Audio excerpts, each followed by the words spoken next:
eto siya guys. Tignan nyo, kayo na bahala humusga kung maporma nga ba siya. Kagaya din kita naghahanap ng affordable na sapatos dito sa TikTok shop guys. At eto yung nakita ko. Kaya bago ka bumili nito, i-legit check muna natin kung maganda nga ba yung quality at itsura niya. So, let's go. So, ganito yung itsura niya guys.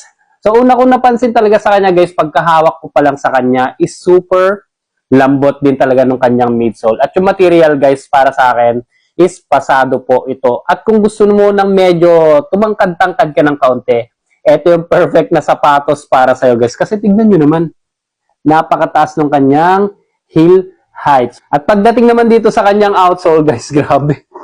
Ang tigas niya guys, at kung mapapansin nyo, medyo matataas talaga yung slug or yung kanyang spike guys. At made of high quality hard rubber material po siya. Naka-anti-slip na din siya guys. Kaya sa akin, pasado to. Maging yung kanyang upper guys, eto kung mapapansin nyo, meron siyang material dito na TPU material. Pero manipis lang siya guys. Pero ibig sabihin nito guys, may pagka-water resistant po ito. So hindi siya basta-basta papasukin ng tubig dito guys. At saka ganito naman yung kanyang lacing system. So, napaka-unique din. At meron din siyang padding dito sa kanyang collar lining. Ganito yung kanyang likod, guys, yung heel counter niya. So, meron din po siyang pull tab dito. At isusuot natin siya, guys. Tingnan natin kung maganda nga ba siya.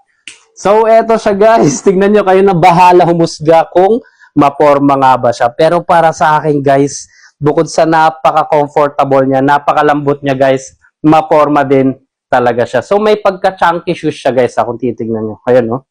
So, ganito yung itsura niya. So, ano sa tingin nyo, guys? Para sa akin, pasado na to. Sulit na to, guys, sa halagang 1,000 lang mahigit. Kaya kung isa kayo sa mga naghahanap ng super affordable na sapatos, pero quality at maporma, isa ito sa mga may recommend ko sa inyo, guys. Legit to, guys. So, kung interesado kayo, maglalagay ako ng link dito sa my yellow basket. Bye.